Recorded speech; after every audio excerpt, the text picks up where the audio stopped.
Welcome to my Asshole Podcast. Let's get into it.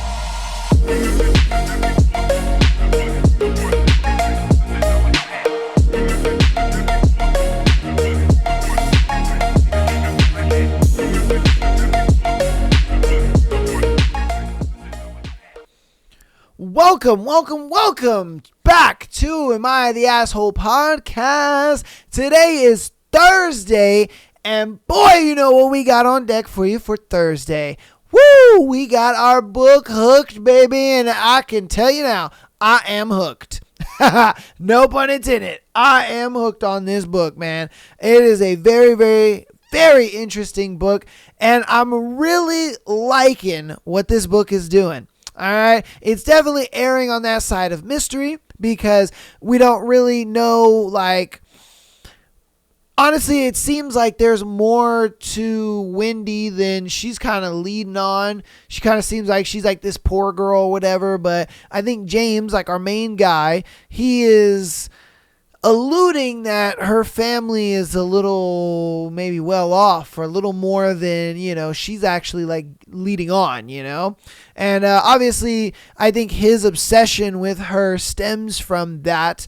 And there's just more of a mystery to find out about it. And I really like the dynamic with it, if I'm being honest with you. And I'm excited to see how their story unfolds and how it continues on, you know what I mean? So we'll definitely get into that today. We're going to be doing 4 chapters of the book today. So we'll be doing chapters 7, 8, 9, and 10 today. So definitely look out for that. It's going to be exciting. But without further ado, let's get into today's thread. And today's thread's a pretty interesting one. Today's thread is, what's something that girls think is embarrassing, but guys don't really care? All right. So let's see what girls think are embarrassing, but guys are like, I don't give a fuck about it. Okay. So, trendy supplements and fad diets can't eradicate SIBO. What? Oh my God. Okay. I keep doing that. They have like these stupid ads they throw in there. Okay. Sorry. All right. What's something that girls think is embarrassing, but guys don't really care? I had a friend in high school who would eat in front of her, who wouldn't eat in front of guys because it was embarrassing to show her appetite. She was raised with the idea of eating like a normal human being was somehow not ladylike. As a kid, it confused me. As an adult, I feel bad looking back on it. That's so very odd. Like, okay, I understand, if she was chewing with her mouth open or something like that, okay, I'd understand that. But I mean, no. If anything, guys kind of find that shit attractive when a girl got an appetite. You know what I mean?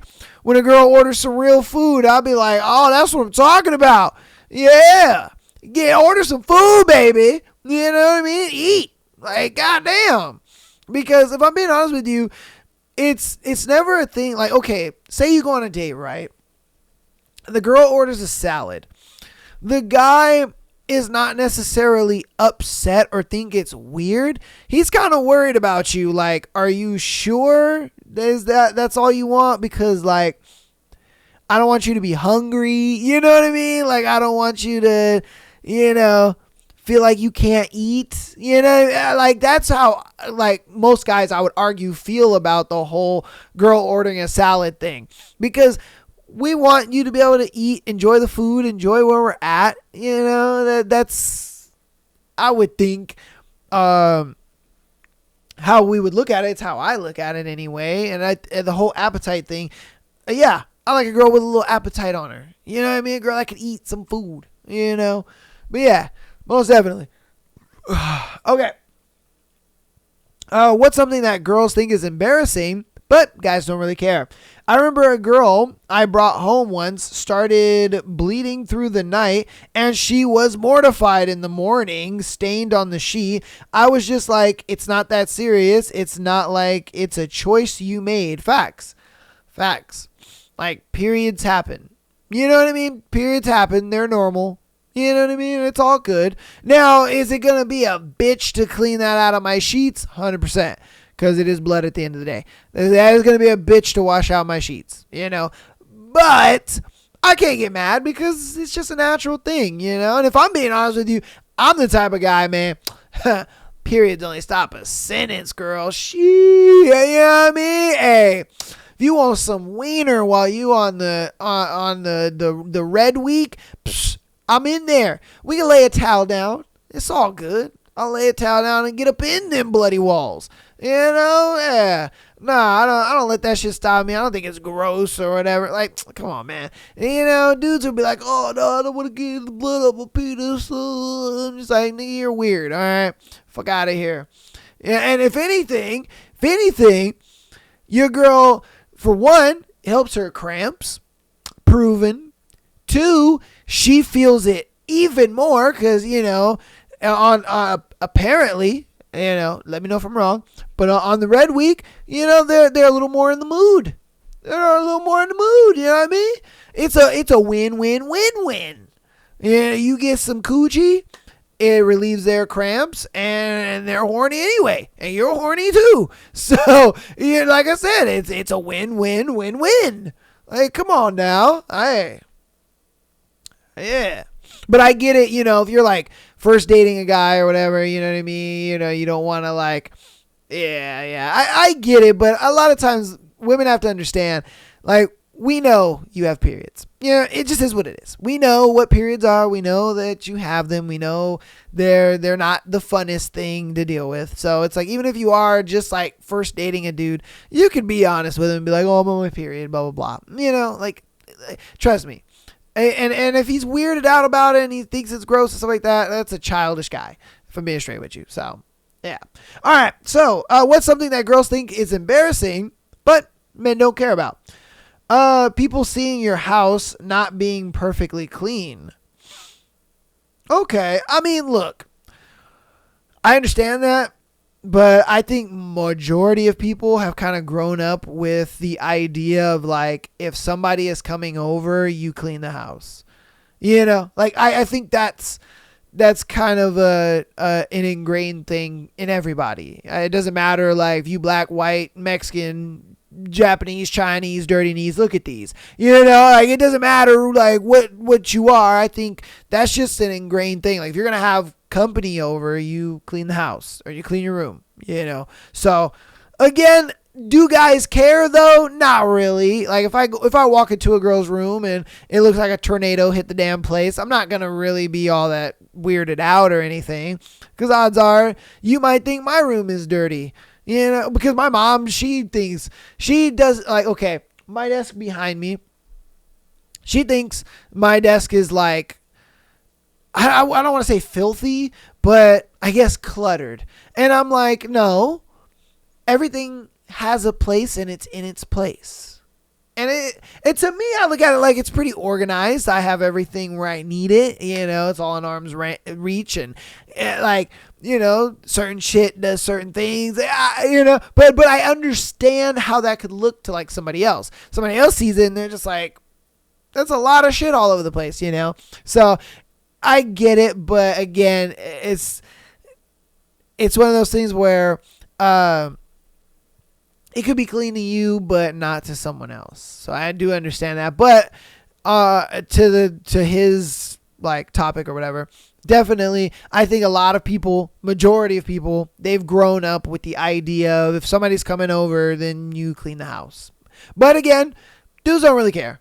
If I'm being straight with you, dudes don't really care. Yeah, you know.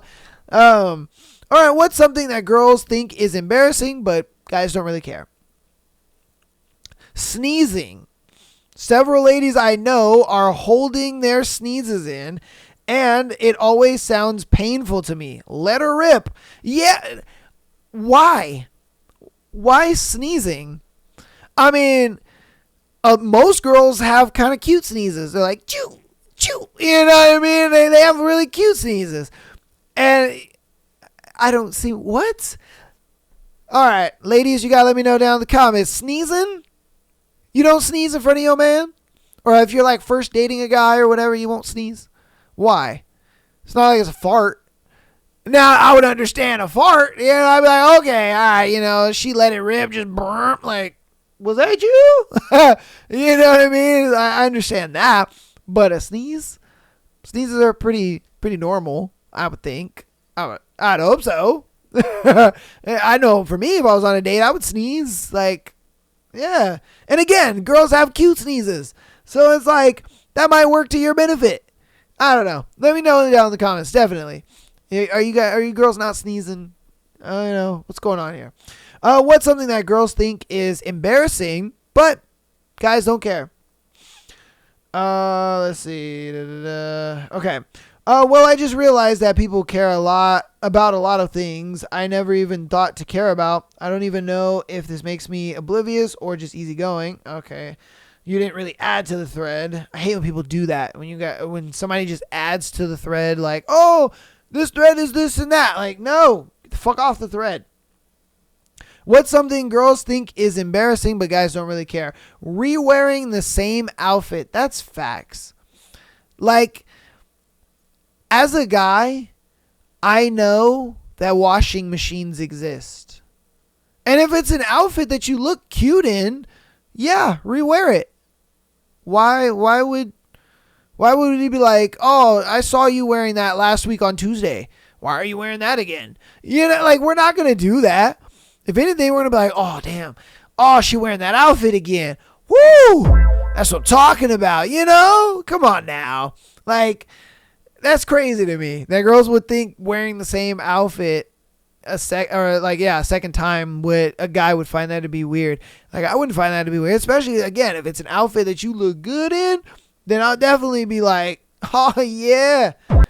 Yeah, I'm glad you're wearing that again. That's what I like. You know, come on now. All right. What's something that girls think is embarrassing, but guys don't care? Anything to do with their period and period-related products, it's completely normal, and there's no reason why society needs women to be super subtle about it or embarrassed if a tampon falls out of their purse. Guys may initially be embarrassed to go to the store and seek out feminine hygiene products for their partners. I am never embarrassed to go buy tampons or pads or whatever. I just don't know which ones to get. That's my problem. Okay, because I'm on the phone and you're over here talking about Tampax Pearl Super Duper whatever, and I'm like, Super Duper? What? I mean, I see like Ultra Dry and Heavy Wide, Super Absorbent. Is it Super Absorbent? Is that the... No, it says Super Duper. Okay, all right, it says Super Duper Wide. That's my problem. All right, that's that. I'm never embarrassed to buy that stuff. I just don't know which one to get because apparently, y'all all have different periods and some girls have heavy flows and some girls don't, and other girls bleed more than others and stuff like that. And I'm like, okay, that's fine, but again, I don't know where the Tampax Super Duper Wide is at because I don't know. I don't know where that one's at. And then, sometimes they're just like, oh, what store are you in? I'm like, I'm at Target, and they're like, oh, well, you got to go to Walmart because Walmart's got the Super Duper Tampax Pearl. And I'm like, oh, all right, well, shit. I just saw the Super Duper Absorbent. I didn't know. That's why I never buy that shit without calling. All right, I ain't gonna lie to you. I will call to make sure I get the right ones. Because I ain't trying to be that dude where, I bring it home and they're just like, oh, see, this is for the girls who have like just a little bit of the blood. I have a lot of bit of the blood, okay? So you gotta get the Super Duper Tampax Pearl, all that, And I'm just like, well, okay. I thought they were all created equal, but I guess not. You know what I mean? I guess not. And then don't even get me started on the tampons. Some twist out and it's like a flower thing, and some are just like it like pulls out and like I guess apparently you just put it in there and then you just pull it out and then it does the thing, and I'm like, oh, okay. Some are twist, some are pull. And some girls are like, oh, I like the twist. And I'm like, why? What? They don't do the same thing? And they're like, nah, I don't like the pull. And I'm like, okay, I guess so. But yeah. I don't know. I don't find it embarrassing though, if I'm being straight with you. Like I said before, period only stops, a sentence. It don't stop me though, But the whole like going to buy the feminine products, nah, you got to come with me. All right, what's something that girls think is embarrassing, but guys don't care? Acne. I used to date someone who would cancel if she thought she had a pimple. That was too bad when, to be honest, I don't give a fuck. And I've never once thought about someone else's acne. Yeah, facts. I mean, look, I understand the women who do have really bad acne where it's kind of like acne patches and stuff like that, and you kind of got it a little bad. I do understand that 100% because that can be very embarrassing, and it does make you kind of feel like, oh, I'm not the prettiest or whatever. But if I'm being honest with you, the reason he writes this in is because a lot of times if the guy likes you, he kind of looks at it like, I like you, now if that comes with a little acne, whatever, it does. It is what it is. I've dated girls before, where they've had like, I guess you could say bad acne. I don't know, but it was a thing where I liked the girl. I kind of liked, just who she was, and the girl I got to know, whatever the case may be, personality, our banter, whatever it was, and I didn't really care too much for the acne, and a lot of guys, aren't really like face guys, and what I mean by that is not a lot of guys really look at the face, and that's kind of like what initially attracts them. A lot of times, it's the neck down, it's the whole boobs or butt thing. For me, obviously, I'm a tummy guy, and I'm a little midriff guy. I love a girl with a flat stomach. That shit is sexy as hell to me. But yeah, and that's what I mean though. That's why I'm like, even if you did have a clear face and you just got a pimple, just bam right there, a dude's not really gonna care too much for being straight. He's not. He's just not. So, I don't know. I get it. I get why you're embarrassed, though. I get it. But dudes don't really care too much. Yeah, I mean, he probably going to be staring at your booty the whole time anyway. Yeah, I mean, let's just be straight. Yeah, shit. Am I telling on myself? I think I'm telling on myself. All right, we're going to do 3 more. What's something that girls think is embarrassing, but guys don't care? Being at a party and wearing the same outfit as someone else.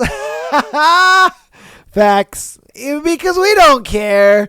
You know what I mean? Again, if you look cute in the outfit and another girl is wearing the same it is what it is, man.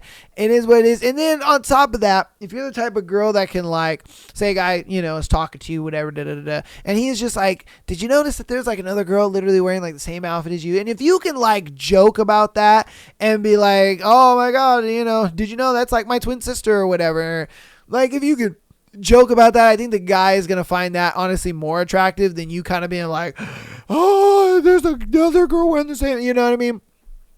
Like if you could joke about it, the guy's going to find that way more attractive, because we don't really care. We don't. I mean, we trying to see what's under the clothes anyway. Like, let's be straight. Like, I'm trying to be as honest as I can with you, trying to keep it hundo P around here, because it's the truth. It's the truth. We trying to see what's under it. We don't give a fuck if you wearing, if there's like 4 or 5 girls wearing the same outfit. It's like, girl, I'm trying to see what's under that outfit. I ain't gonna lie to you. You know what I mean? I'm just being straight. What's something that girls think is embarrassing, but guys don't really care? Having the physical effects of being extremely sexually aroused. If I'm being honest with you, yeah. My thing is it has to be a thing where you're only like that with the guy that you're dating, though. See, because there are some women that are very like sexually open, and they are like, yeah, I just love sex, you know what I mean? So they just kind of do it with anybody. There are girls that are like that. But I think the ones that dudes don't care about are the ones where they're only like that with a man. Like they're hypersexual only with the guy that they're dating, not with just dudes in general, So, yeah. that I had to make sure I go ahead and differentiate it, because the ones who are kind of open sexually to just guys in general, you guys care about that. Are they going to smash? 100%. But if it's a thing where it's like the guy's trying to date her, he's going to care. He's going to be like, oh, no, I don't really like that. But again, if you're that type of girl where you're hypersexual to the guy that you're dating, then it's like that right there is a fucking W, because it's yeah, I'd love to, put my sausage through your donut all day long. That'd be amazing. Like, why not? It's fantastic. So, yeah. Yeah. That's all I'll say to that one. All right. What is something that girls think is embarrassing but guys don't care? Labia. Does my labia look weird? No, just let me examine it more though. Wait, what? All right, look, man, if I'm being straight with you, a dude ain't gonna be sitting there looking at your coochie like, you know what? I'm good. That's not a pretty vagina. I'm good, man. I gotta be somewhere. No dude is gonna look at it like that, bruh. No dude. And if a dude is sitting there talking about, I wouldn't have sex with a girl who's got meat curtains. I wouldn't have sex with a girl who's got puffy lips or whatever. Cap, bro. Stop the cap. He would still fuck. Like, let's be straight. He'd still fuck. Coochie is coochie, dog. You know what I mean? Because I know I ain't got no preference on that shit. I'm like, what you talking about? And on top of that, by the time, we get to, the sexy time anyway, I'm going to just be like, I already like you. You know what I mean? I already really like you, so it don't really matter. And so that's kind of how I look at that. It's like, yeah, dudes don't really care. Why? Because, vagina's vagina at the end of the day. Let's be straight. And I think girls kind of put a little too much emphasis on that. They're like, oh, mine doesn't look as pretty, or it doesn't look like the girls on the internet or whatever. And it's just like, trust me, you're good. You're all right. You're all right. Dude is still going to go through with it. Let's be straight. He's still going to go through with it. I mean, so, that's just how that is. That's how that is. But I'm going to go ahead and end that thread there, man. Hope you guys enjoyed the thread. I know I did. There are a lot of weird things that girls are embarrassed at that dudes just don't really care. And if I'm being straight with you, ladies, dudes don't really give a fuck about a lot of the shit y'all do. I won't lie to you. I mean, unless it's like crazy or it's like over the top or anything like that, most of the little shit we're all right with, because we understand. And if anything, we're kind of dealing with the same thing to the same capacity, whether it's with acne, whether it's with, eating, or it's your genitalia looks weird, because obviously there's like some dudes are circumcised and some dudes are uncircumcised. So they think about this, oh shit, is it going to be weird? And it's like, bro, at the end of the day, man, we're all human. It is what it is. Yeah, and majority of the time, you're gonna deal with it, especially if you like the person. If you really like the person, it's gonna be down to how much you really like the person, and that's what it is. Especially with the whole period thing, there's guys like me who are just like, hey yo, period only stops a sentence, baby. We can lay a towel down and I'm gonna get up in them bloody walls. And there are guys that are just like, nah, I'm kind of good on that. That's gross. It is what it is. I find those guys to be kind of childish, for being honest with you, but hey, it is what it is. And then the whole, buying women's products. Yeah, I don't know. You know what I mean? Again, I'm calling. I'm on the phone and I'm reading them off like, yeah, no, I don't see light super duty. I don't see it. You know what I mean? And it is what it is. Girls, don't worry. You're good. You're chilling. You're all right. Don't worry. You're good. You're good. And I get it. I think some women just overthink a lot of the times and don't realize they're overthinking. That's going to be the thread, man. Hope you guys enjoyed it. we're going to go through announcements real quick. We'll get right on into these 4 chapters of these episodes. So patreon.com/Am I the Asshole Podcast. Get an exclusive episode every single Friday, as well as being able to send in your scenario to be featured on the Tuesday and Sunday shows. Definitely get on in there, man. Over 80 to 90 hours of content over there just waiting for you, all for $3 a month, man. It's amazing. Get on in there. Check it out. Audio listeners, keep downloading the podcast as well as rating us 5 stars. Appreciate all the support you guys have been showing. It lets me know that you guys are coming back every single week and enjoying the episodes. Love you guys so much for all of that. And that support is absolutely free. And if it's for free, then it's for me. If you want to help out even more on the free 99 side of things, follow us on Instagram and TikTok, as well as subscribing on YouTube, liking the video, all that good stuff, man. I love when you guys engage with the content. Love reading you guys' comments. All that's good stuff, man. I try to make these episodes as entertaining and as fun as possible for you guys, all right? But without further ado, I'ma shut up, and we're going to get right on into today's book. We have chapters 7, 8, 9, and 10. So I will move you guys over now, and we will enjoy the book.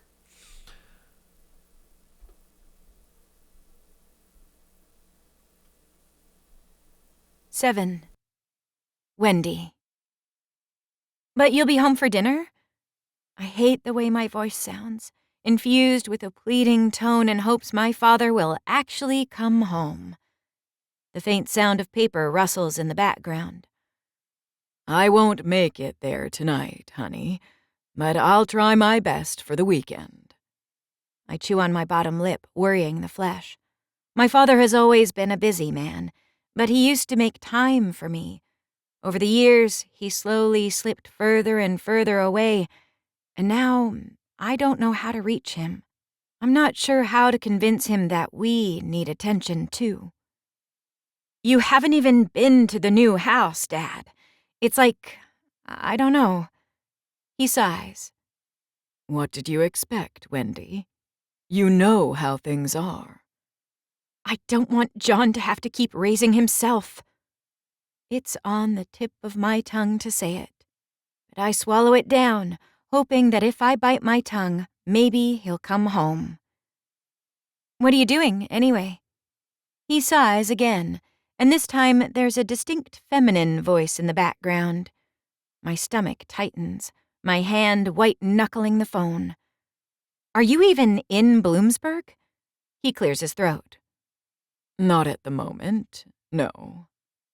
I scoff, resentment billowing like a storm cloud in the center of my chest. Dad, you promised that when we moved you'd be around more. I am. I will be. My eyes burn. Then why are you still just everywhere else?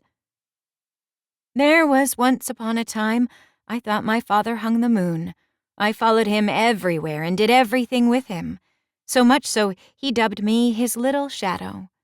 But as I grew older, things changed.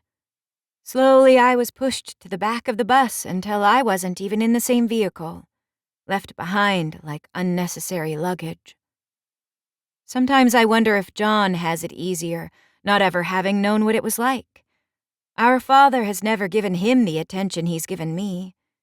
Still, I would do almost anything to have my father's love the way I once had it, and I would do even more to guarantee that John could taste it for the first time.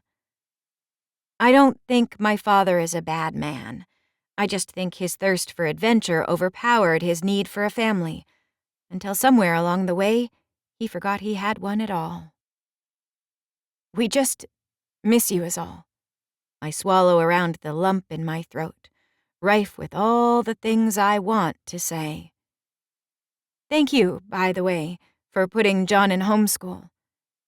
Yeah, about that. I've changed my mind. There's a great boarding school outside of Bloomsburg I'm sending him to. My heart seizes in my chest. What? I met with the dean the other day, and they assured me this would be the best place for him. The breath whooshes from me, realizing he met with a stranger but can't make time for his own children. Boarding school? Dad, he'll hate that. You know how things are for him with other kids.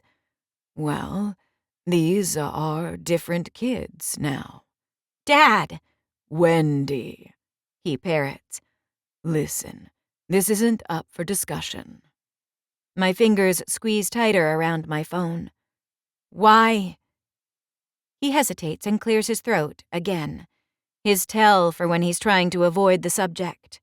Biding his time, formulating his thoughts before he lets them escape as tangible words in the air. The dean is a business associate. They've assured me this will be the best fit. My mind replays the conversation with John from the other day, how his shoulders seemed to ease as he talked about getting to stay home. And just like that, a bit of rage seeps into the center of my chest, unfurling like smoke and curling around my edges.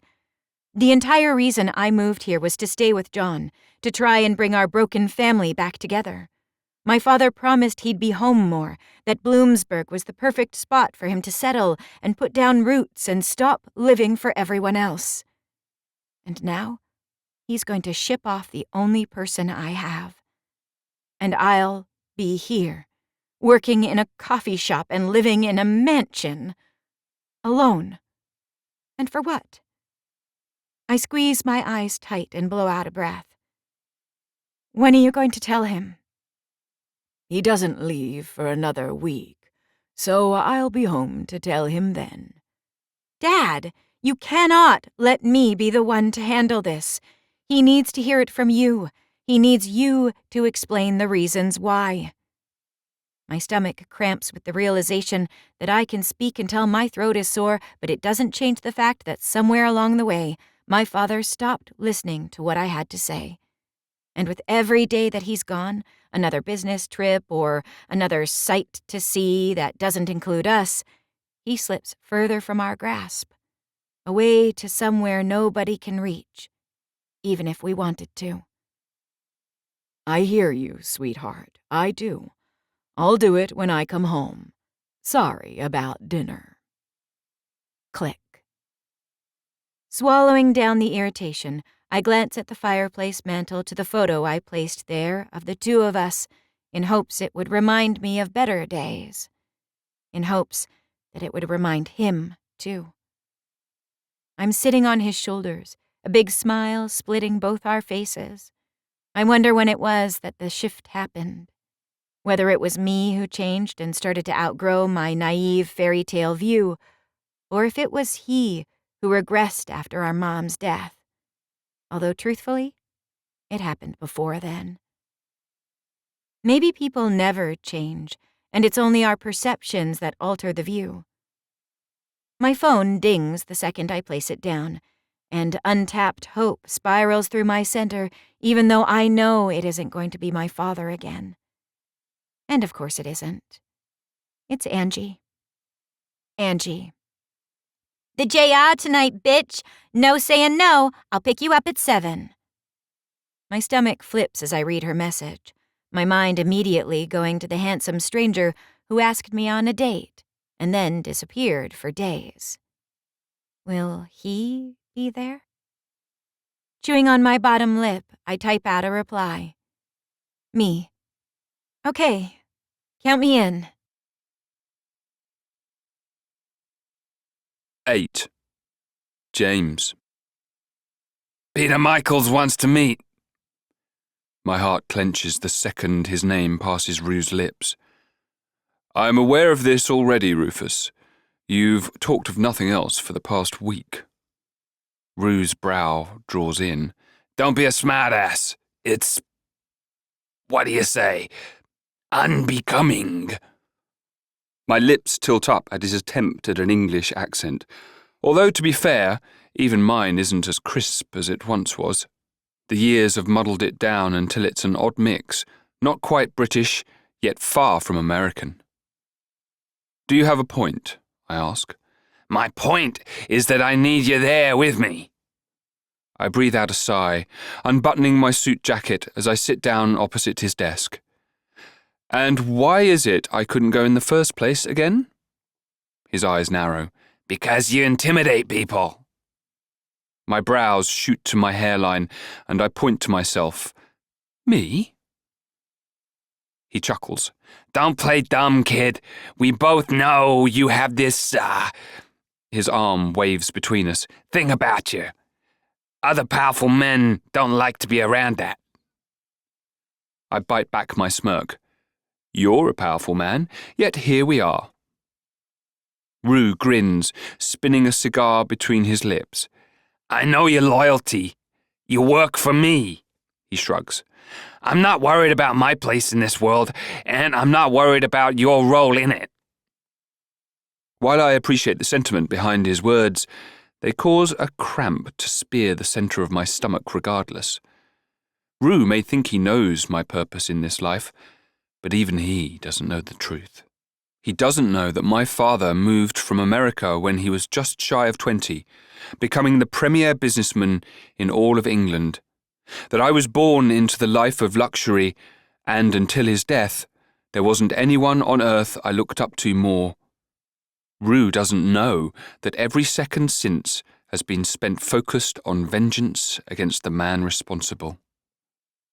A phantom twinge splits my side, and my knuckles tighten against the urge to brush the jagged scar that mars my torso.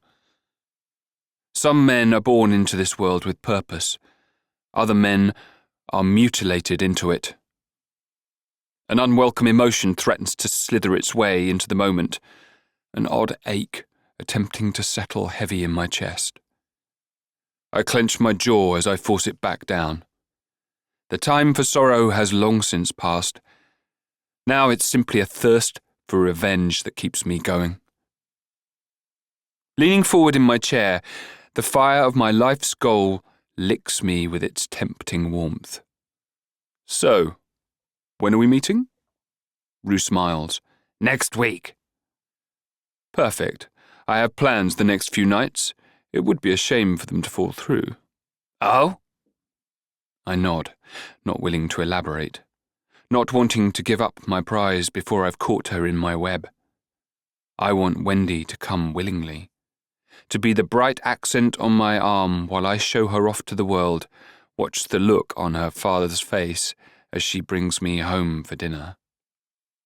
A grin sneaks along my lips. A pet project, if you will. He chuckles, running his hand down the front of his face. Fuck it, kid. If I had your looks, I'd be pussy deep every single day. I'm surprised you show the restraint you do in the first place. The muscle in my jaw ticks, and I swallow back the disgust at the vision his words create, as if I'd ever give up control for sexual pleasure. Having the urge is one thing, losing yourself to temptation is quite another. And while, yes, I may use Moira to keep my darker urges at bay, I never need it. Years of being at the hands of someone who frequently lost their wits have taught me that control is paramount. And while fucking and coming is stress relief, that's all it will ever be. It's never for actual enjoyment. You'll be around tonight, though? Rue asks, his eyes skimming the top of his desk, a vulnerability seeping into the words, so slight you can barely hear it. Nodding, I stand and make my way to the front of his office. Of course, Rufus. I reach into my jacket pocket and grab the box I've brought with me today. Rue isn't much for presents, but he loves lighters. Has an entire case filled with his collection. This one is special. A custom-made St. DuPont encrusted with red rubies and an inscription on the front. Straight on till morning. It's the first piece of advice he gave me, and one that's stuck ever since. My thumb swipes across the words, my mind flashing back to that night. Breathing heavily from exertion, I peer around the building, the brick crumbling under my fingers. Evidence of how malnourished the area is as a whole. We aren't in a good part of town, and my mind races, wondering who the man I followed here is, what he must do for a living to be so comfortable in an area that even my uncle has told me to steer clear of. Stay away from the town square with the clock tower. The man's red hair bobs when he moves from the front stoop of the building, the faded green fabric of the awning swaying overhead. He says something, and the guys he's with nod before they walk inside, leaving him alone. The stranger twists, the movement sudden, causing my heart to skip. I suck in a breath, whipping around the corner, the brick rough against my back, even through the fabric of my shirt. Taking a few deep breaths, I peer around the edge again, but this time he's standing right in front of me, hands in his pockets, grey eyes sparking with amusement. "Are you following me, kid?" His accent is thick, his R's sounding like elongated A's, and my eyes widen as I look up at him and nod. I've never been much of a liar. Maybe I should be afraid, but I'm not. The biggest monster of them all is one who sits at the same table for dinner. Fear has long since marinated in the bottom of my gut like a bubbling cauldron, waiting for me to master the brew so I can use it as poison. So while maybe it's nonsensical, this man doesn't scare me. He inspires hope. An enemy of my enemy is a friend. "Well, you've got my attention," he continues. His eyes scan me, lips curling up in the corners. "You Crocs, kid?" My brows scrunch at the name. "I don't know who that is," I reply. "Croc!" His hand rubs down his face, his head tilting to the sky. "Ah, shit. I saw you watching us from the hallway earlier tonight. What the hell are you doing all the way out here?" My stomach tightens, shame coursing through my insides at the realization that I wasn't as stealthy as I had hoped. He knew I was there all along. Nausea teases my throat when I think of my uncle also being aware. I run a hand through my hair. It doesn't matter, it's stupid. I turn to walk away, but a rough grip on my shoulder jostles my frame until I spin back around. "Don't walk away when someone asks you a question, kid. You've already come this far. Keep going, yeah?" My forehead scrunches as I take in his words. "Going until when?" He points to the clock tower that sits in the middle of the town square, the moon and stars shimmering in the background. "Straight on till morning." My head tilts. What's that mean? His arm wraps around my shoulders, bringing me in close. "That means you don't quit until you get what you want, even if it takes all damn night. Understand?" I smile at the memory, tossing the present on the desk. "Rufus," I tisk. "Come now. You really think I wouldn't remember?" Rue grunts, waving me off, but I see the weight slipping from his shoulders and the lift of his lips. As if I'd ever forget the birthday of the man who saved me. Jason is a 2-bit drug dealer that goes by the nickname Nibs. He's the type that doesn't wash his undershirts and thinks a gold chain makes him tough, but he's always done a decent job at pushing our pixie. Lately, however, he's acquired loose lips, trying to spark an uprising with the other nobody lowlifes who run along my streets, and think that means it's theirs. Jason shifts in the booth across from me while I spark up a cigar. The low lighting of the bar casts a shadow across his face, highlighting the beads of sweat forming along his hairline. I'm not entirely sure he knows who I am. Low-level pushers don't normally get the privilege of meeting me. "Jason, do you know why you're here?" I ask. "Because I work for you." I twirl the cigar between my lips before placing it down on the ashtray, the table sturdy underneath my elbows. "That's correct, Jason. You work for me." His face tightens. "Have you forgotten?" My head tilts. "No," he mumbles. I lean forward. "No, sir." He glances to the twins on either side of him, his Adam's apple bobbing with his harsh swallow. "Don't look at them," I say. "The time for you to deal with the twins has long since passed. In fact," my fingers scratch my chin, "it was you who decided to turn them away in the first place. So now you get to deal with me. Understand?" He clears his throat. Yes, sir." "Attaboy," I smirk, relaxing back into the booth. I've just realized you don't have a drink. You must be thirsty. Would you like one? I nod to Moira, who saunters over, hands on her hips. Jason's eyes bounce between me, the twins, Moira, and then back.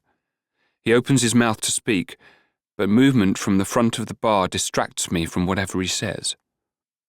Like a beacon of light splitting apart the darkened clouds, Wendy Michaels waltzes into the room, straight into the viper's den, like she's waiting to get bit. Like she belongs. Sparks tingle the base of my stomach, my gaze soaking her up like water in the sun. She reaches the bar, followed closely by her friends. Immediately she's greeted by our bartender, Curly, saying something that makes her head toss back in laughter, her hair glinting off the lights as it swishes down her naked back. My shoulders tighten at the restraint it takes to keep from walking over and pulling her away from his attentions. Tearing my eyes away, I focus again on Jason. I was planning to draw this out, but suddenly I'm desperate to wrap things up. My insides twist with anticipation, and I have to force it down, trying to keep my mind on the task at hand. Jason, you seem like a man of many talents. His chest puffs out, preening like a peacock. I've brought you here today because there seems to be a traitor in our midst, and I need your help.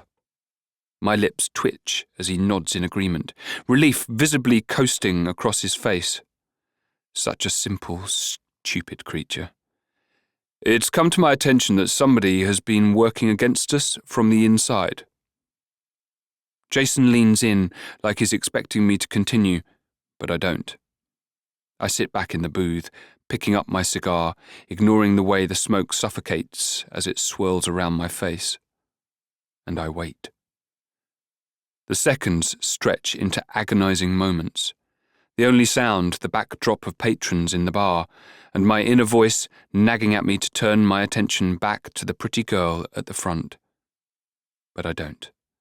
I keep my focus on Jason, waiting for him to break. He fidgets the longer I stare until finally his shoulders tighten. No, you don't think I lift a hand, cutting him off mid-sentence. It's very interesting to me what happens when you allow the space for people to speak, I chuckle. You see, silence is often the best way to draw out the rats. Leaning in, I lower my voice. There are two ways we can do this, Jason. You can hold a modicum of self-dignity and allow the twins to take you to your new accommodations without causing a scene, I grin. Or you can do this the hard way. Reaching into my pocket, I grip the leather handle of my knife, gently placing it on the table next to me. I assure you picking the latter won't end in your favor. Jason's head shakes back and forth, his chest heaving with his staccato breath. Listen, you don't understand. He made me. He would have killed me, man. I didn't have a choice. My head tilts, filing away his slip of the tongue for later. I'm not surprised he isn't the one behind the whispers. Rue and I both have many enemies, and someone of Jason's stature is more likely to be a bitch boy than a mastermind.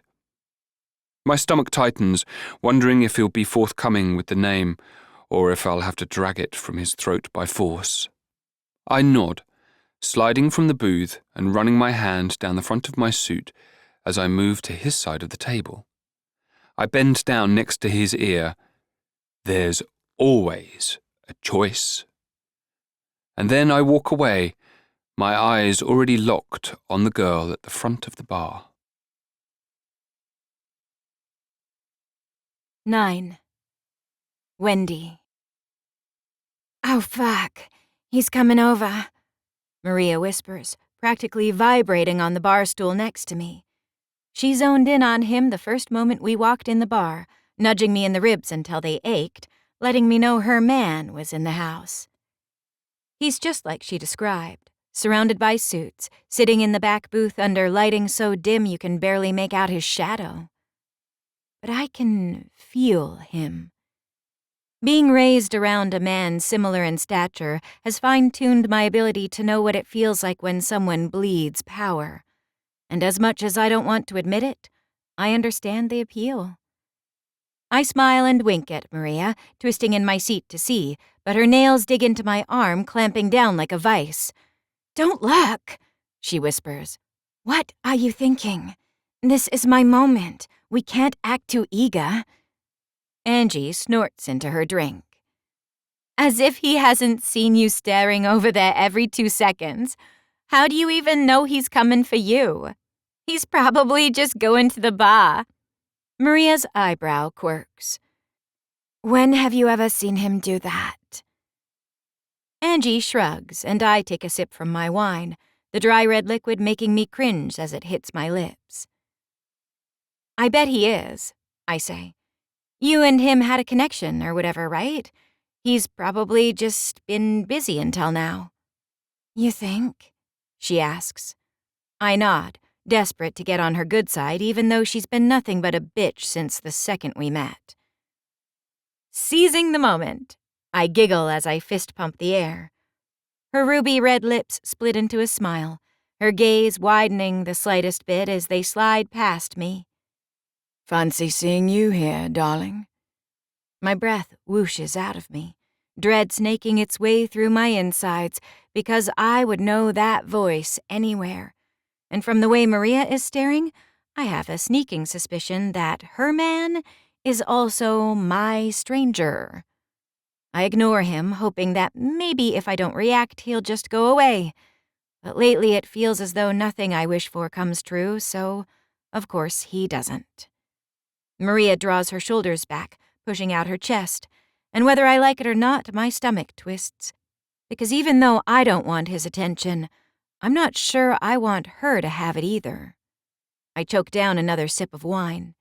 Heat prickles along my back, making my hair stand on end. I peer from the corner of my eye and see Maria's face change, her lips drooping ever so slightly. Glancing the other way, I notice Angie's gaze flickering between the man at my back and me. Ignoring me in my own bar.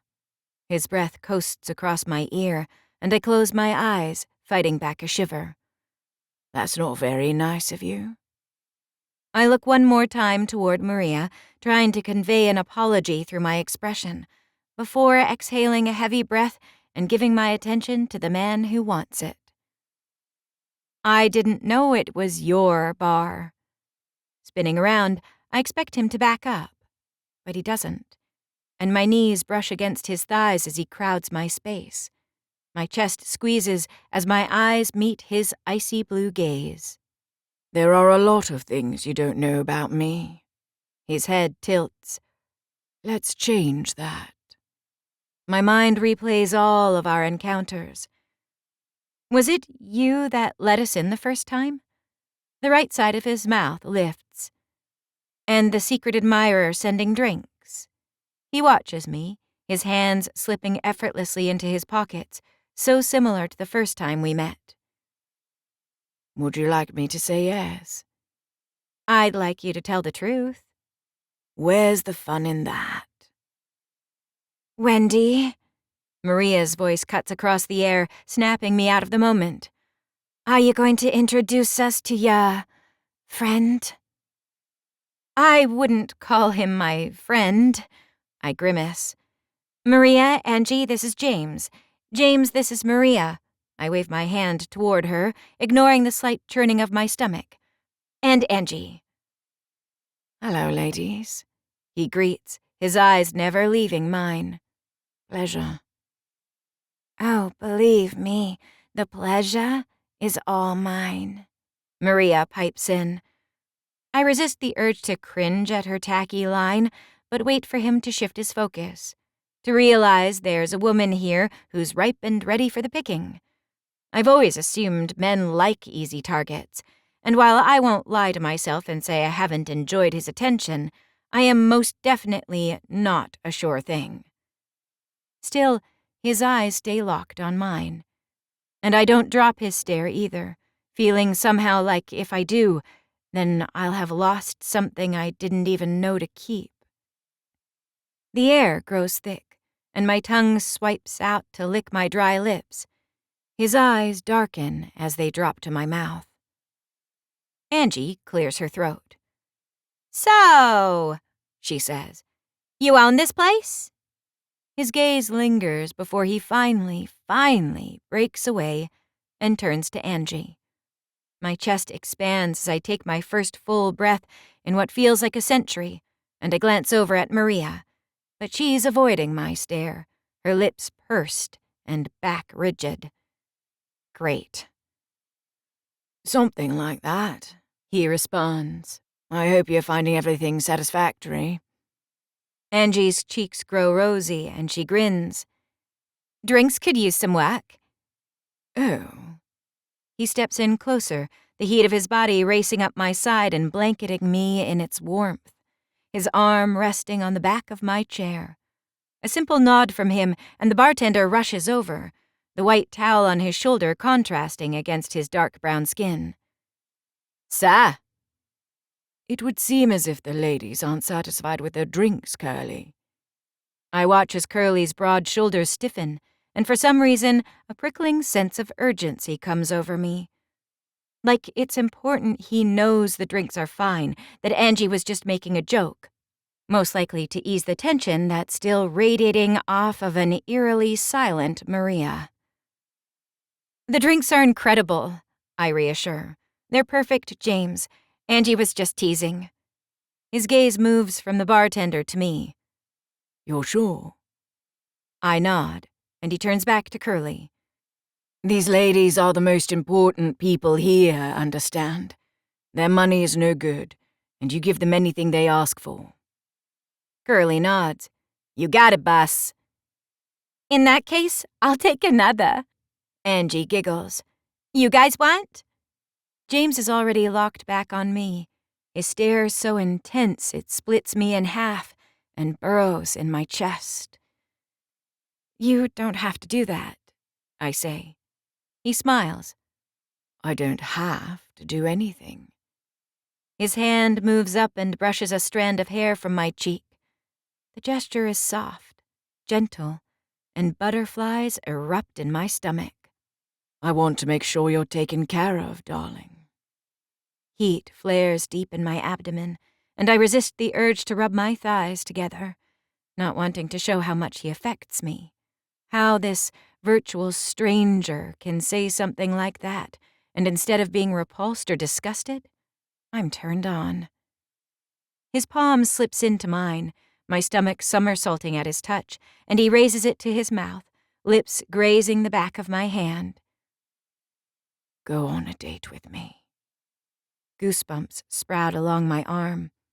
Vaguely, I hear a gasp to my left, but I can't focus on that because everything about this man sucks me in like a vortex.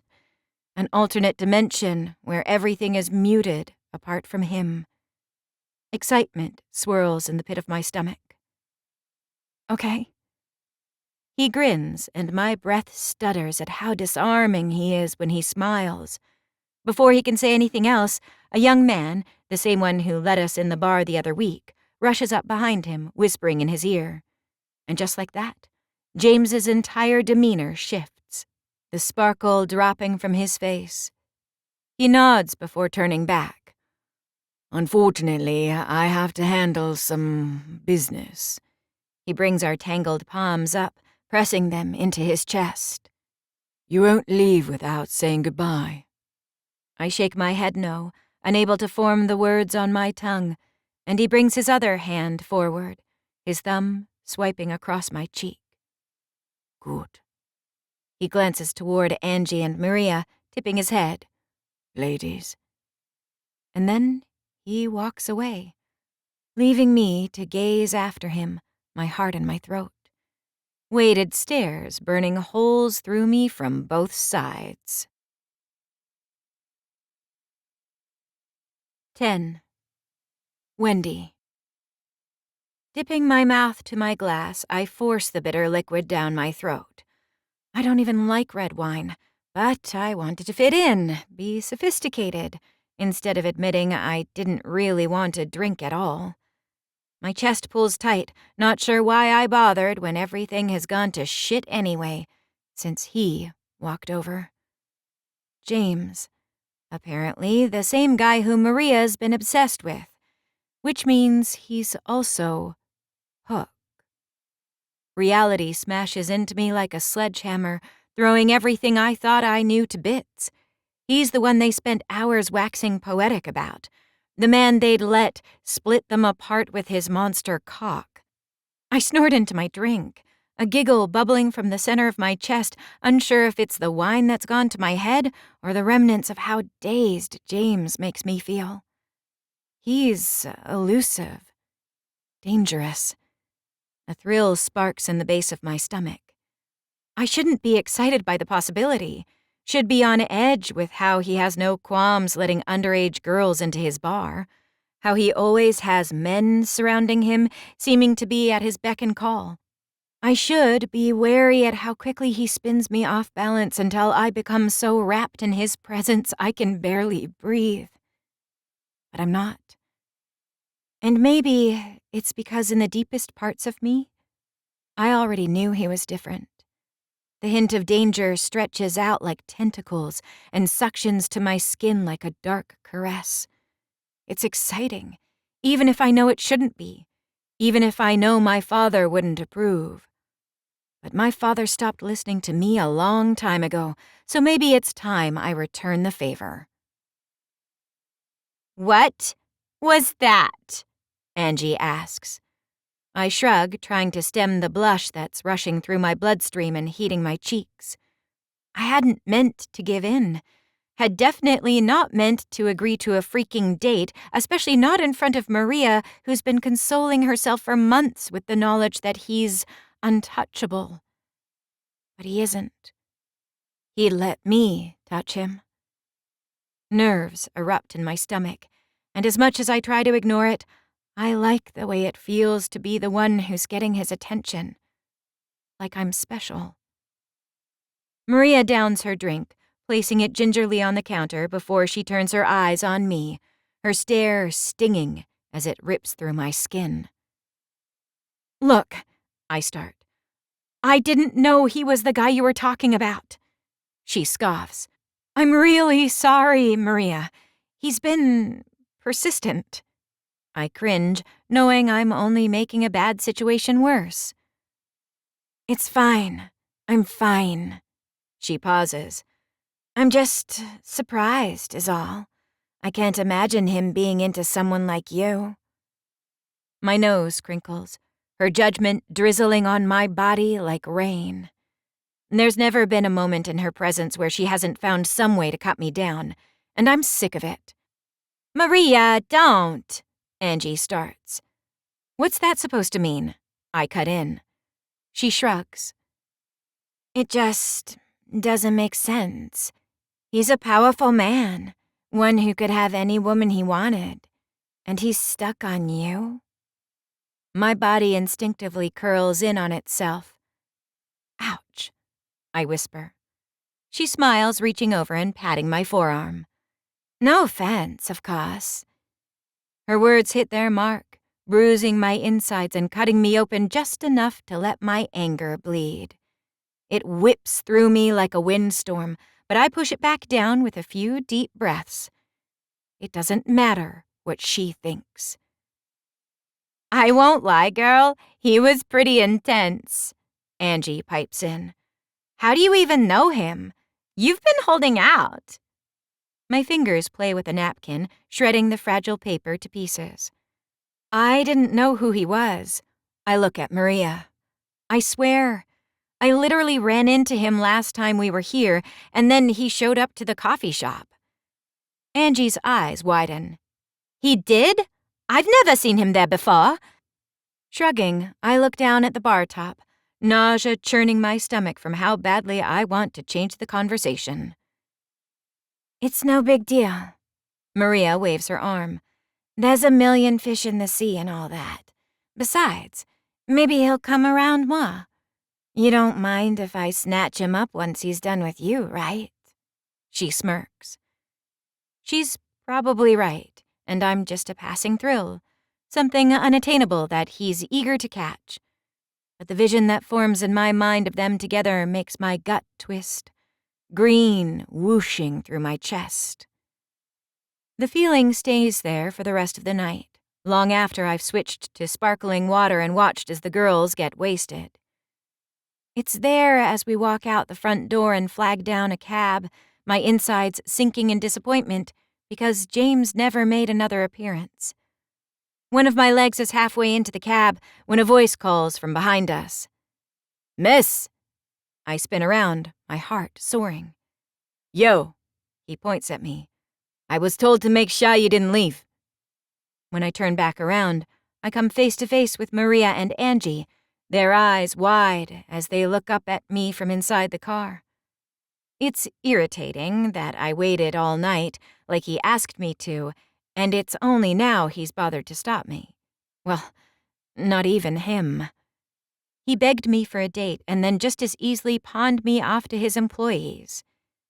My jaw locks into place, and I move to slide into the car with the girls, but the icy, drunken daggers of Maria's gaze makes me falter, and I find myself replaying all of the words she said through the night, the thinly veiled insults striking harder with every lash. The whisper of anger that's been brewing in my gut finally boils over, and if I have to choose between being irritated with James or verbally assaulted by Maria, the choice is pretty simple. I lean into the car. "Go on without me, ladies. Thanks for a fun night." Maria's eyes narrow to slits. Angie laughs. "You sure, girl?" I nod and spin back around, walking toward the nameless man and waving my arm toward the entrance. "Well, take me to your master." His grin drops into a sneer, but he doesn't say a word. His hand pushes on my lower back to propel me toward the front door. All right. Whoo! And that is chapters 7, 8, 9, and 10. Hope you guys enjoyed today's episode. I know your boy did. I'm super excited for this book. It is getting interesting, getting a little juicy. Oh, man. And it's nice to see that their relationship is starting to kind of develop a little more. Hopefully we'll get even more on that. But hope you guys enjoyed today's episode. Again, I'll see you tomorrow if you're on Patreon. And if you're not, I'll see you on Tuesday. Love you all and peace.